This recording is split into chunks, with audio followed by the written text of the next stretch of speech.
अस्सलाम वालेकुम people, welcome to defence outpost. तो कल आप लोगों को पता है कि हमने एक काफ़ी इंपॉर्टेंट टॉपिक के ऊपर बात की थी, बिकॉज इंपॉर्टेंट इवेंट हुआ था। हमारे जो फील्ड मार्शल हैं वो डायरेक्टली ईरान के अंदर लैंड हुए थे और ईरान का एक सरप्राइज विजिट उन्होंने कंडक्ट किया, जो कि अपने आप में एक अनफॉर्सीन मूव था। बिकॉज ईरान एक ऐसी कंट्री है, आपको अच्छा लगे ना लगे, इस टाइम के ऊपर उस कंट्री के पास अपनी एयर स्पेस का कोई कंट्रोल नहीं है। ये एक फैक्ट है। थोड़े बहुत एरियाज में उनका कंट्रोल जरूर है, लेकिन लार्जर एरिया में जो उनकी एयर स्पेस का लार्जर चंक है उसके ऊपर उनका कोई कंट्रोल नहीं है और कोई भी एयरफोर्स किसी भी तरीके से उस एयर स्पेस के अंदर आकर ऑपरेट कर सकती है। और ऑब्वियस बात है, जब एक एयरफोर्स ऑपरेट कर सकती है तो डेफिनेटली वो स्ट्राइक ऑपरेशन को भी कंडक्ट कर सकती है, किसी स्पेसिफिक लोकेशन को हिट कर सकती है। ऑल दो सीज फायर ऑब्जर्व किया जा रहा है, लेकिन कल भी हमने इस चीज को मेंशन किया था कि बहुत सारी ऐसी रोक कंट्रीज हैं जो कि इस सीज फायर को एक्सेप्ट नहीं करती। उनमें से इजराइल जो है वो सरे फहरिस्त है। और क्योंकि यहाँ पर एक वैलिड थ्रेट जो है वो एग्जिस्ट करता था, तो इस पूरे सिनेरियो के बैकड्रॉप में फील्ड मार्शल का जो विजिट है, इसके बैकग्राउंड में पाकिस्तान एयरफोर्स की तरफ से ऑपरेशन साया सालार लॉन्च किया गया। साया सालार बेसिकली इसका मतलब यहाँ पर ये लिया जा रहा है कि सिपा सालार की हिफाजत करना। मोरलेस इसका मतलब यहाँ पर यही है। और ये जो ऑपरेशन पाकिस्तान एयरफोर्स ने स्टार्ट किया था, इसके तहत फिर एक प्रॉपर ऑपरेशनल प्लान एस्टैब्लिश किया गया कि किस मेथड के थ्रू हमें फील्ड मार्शल का जो प्लेन है उसको एस्कॉर्ट करना है, सिक्योर करना है, जब तक वो प्लेन जो है और साथ ही साथ फील्ड मार्शल जो है वो तेहरान में मौजूद होंगे, किस तरह से तेहरान के ऊपर जो एयर स्पेस है उसको सिक्योर करना है।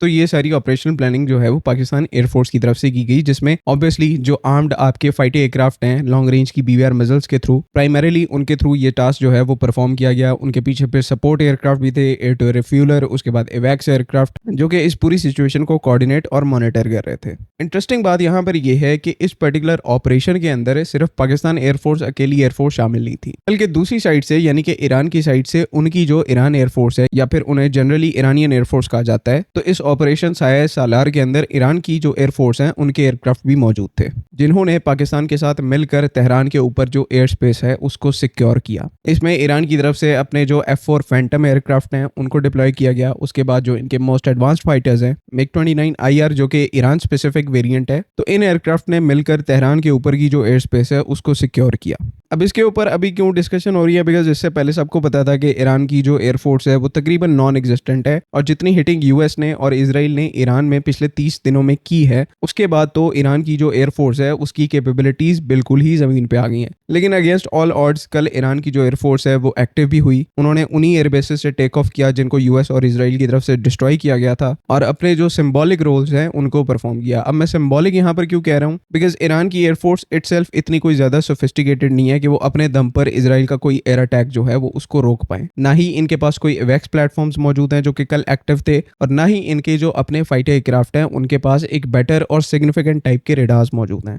सब्सिक्वेंटली यहाँ पर कोई इतनी खास बीवीआर कैपेबिलिटी भी नहीं है जिससे कल के दिन ये इजरायली एयरफोर्स या फिर उसके किसी एयर अटैक को डिटर कर पाते। इसी वजह से मैं यहाँ पर ईरान की जो एयरफोर्स है उसकी जो कल की ड्यूटीज हैं उनको सिंबॉलिक ड्यूटीज कह रहा हूँ, बिकॉज ऑल दो ये एयरक्राफ्ट भी कल तेहरान को सिक्योर कर रहे थे, लेकिन जो असल हैवी लिफ्टिंग थी बैकग्राउंड में वो फिर भी पाकिस्तानी एयरफोर्स कर रही थी। और एक्चुअल जो कैपेबिलिटी डिटेरेंस थी, लॉन्ग रेंज की बीवीआर, लॉन्ग रेंज के रडार लुकअप कैपेबिलिटी, ये सब क्योंकि पाकिस्तान एयरफोर्स की कैपेबिलिटीज में शामिल था, तो एक्चुअल में जो डिटेरेंस यहाँ पर सक्सेसफुल हुई वो पाकिस्तान एयरफोर्स की थी। और क्यों हम यहाँ पर बार बार इस चीज को मेंशन करें, बिकॉज एक pretty much active combat environment के अंदर ऑपरेट करना और अपने जो इंटेंडेड ऑब्जेक्टिव्स हैं उनको फुलफिल करना, ये कोई छोटी मोटी बात नहीं होती, ये एक बहुत बड़ा टास्क होता है। एट मोमेंट्स नोटिस इस चीज की 1000 से ज्यादा पॉसिबिलिटीज हैं कि कुछ भी इस टाइम के ऊपर ऐसा हो सकता है जो कि प्लान का हिस्सा ना हो। आपके किसी एयरक्राफ्ट के अंदर कोई मेल फंक्शन हो सकता है, कोई टेक्निकल ग्लिच आ सकता है, और ऐसी कंडीशन में किसी दूसरी एयर स्पेस के ऊपर, एक एक्टिव कॉम्बैट एयर स्पेस के ऊपर कोई ऐसा इंसिडेंट होता है तो ऑटोमेटिकली वो आपके लिए वर्ल्ड वाइड ह्यूमिलिएशन बन जाता है। पूरी दुनिया आपका मजाक उड़ाती है कि क्या मीडिएटर बनने की कोशिश कर रहे थे, अपने ही एयरक्राफ्ट जो हैं वो क्रैश करवा दिए। तो ऐसी बहुत सारी पॉसिबिलिटीज होती हैं, लेकिन उन पॉसिबिलिटीज के बावजूद ऐसे डेयरिंग मिशंस को अंडरटेक करना